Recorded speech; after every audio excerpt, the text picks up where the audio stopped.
Welcome to Buffalo Mafia Sports Talk. I am your host, Tommy. If you haven't subscribed already, please subscribe and hit that thumbs up.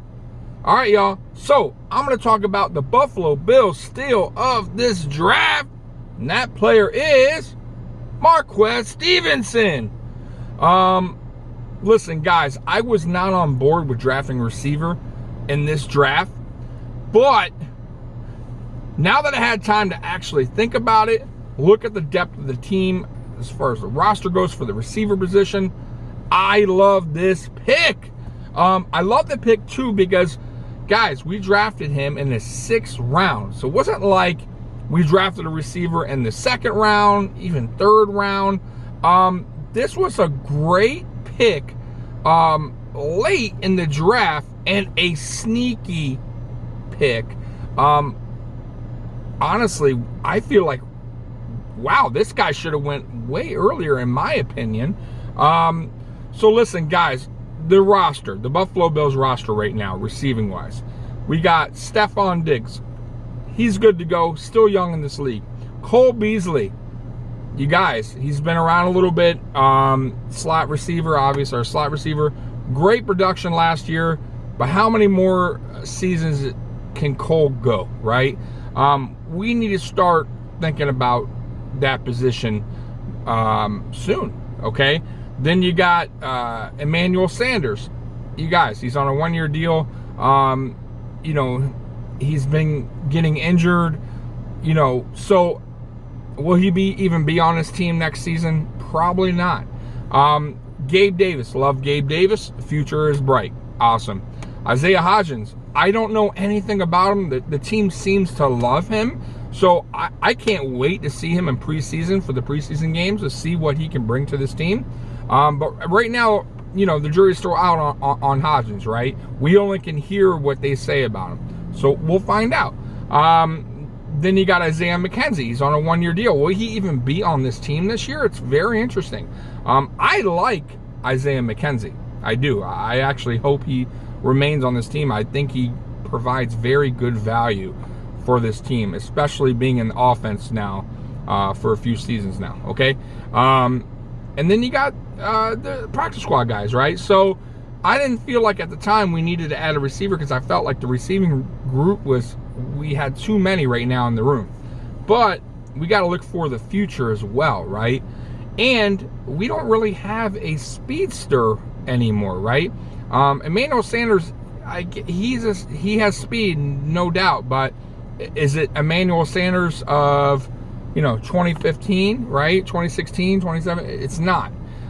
So bringing this guy in does a few things. One, if he works out, which I believe he will, he could take over Cole Beasley's slot position. And even if he doesn't, he could be our John Brown receiver that we're looking for, the over-the-top guy. So let's take a look at Marquez Stevenson's stats here. So as a true freshman in, I believe, 2016, he did not play. I think he only had like maybe 2 games he played, no receptions, did nothing. 2017, torn ACL, did not play at all, okay? Came back in 2018, had over 1,000 yards, averaged, I believe, over 15 yards a catch, 9 touchdowns with 1 kick return for a touchdown in 2018. So you could say, okay, well, Tommy, you know, it's just a fluke. Maybe he just had a good season, and what can he really do? Let's see what he does in 2019. Well, the guy came back, had over 900 yards, 9 touchdowns again, 2 kickoff returns, average, I believe, over 15 yards a catch. Or no, 17 yards a catch. So it wasn't a fluke in 2018 because he did it back-to-back. Almost 1,000 yards again. He had, again, 9 touchdowns. He again averaged over 15 yards a catch. This guy is a speed burner. 2020, unfortunately, Houston, I believe, only played 5 games. He still had over 400 yards. I believe he average was over 13 yards a catch, 4 touchdowns. Listen, when this guy gets the ball in open space, he is gone. He is to the house. His 40-yard time I know at the Combine Pro Day he ran a 4.4, and he was disappointed. He feels like he can run it in the 4.3s. And seeing this guy on film, I believe that. I believe he's probably one of the fastest receivers coming into this draft, and we stole this guy.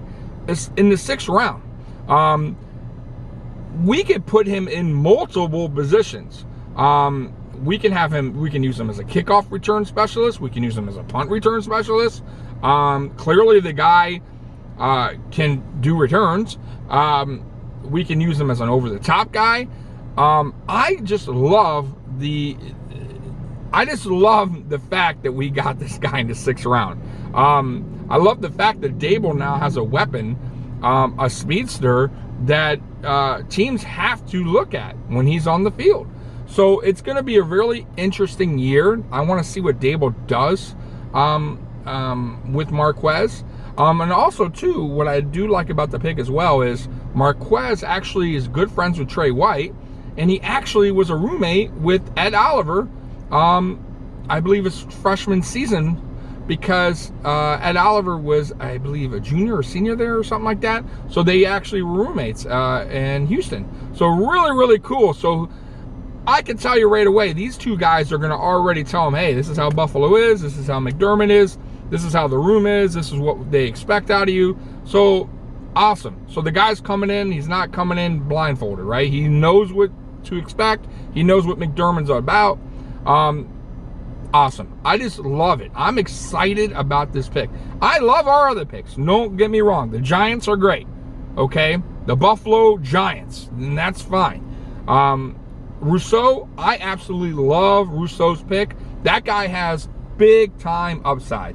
Boogie, I was really shocked that we went defensive edge twice in a row on this draft. I don't know if I've ever seen Buffalo do that before. I could be wrong. Comment below if we've ever drafted a position twice in a row in the draft. It's rare, but I see why they did it. Hughes and Addison are pretty much at the end of their careers.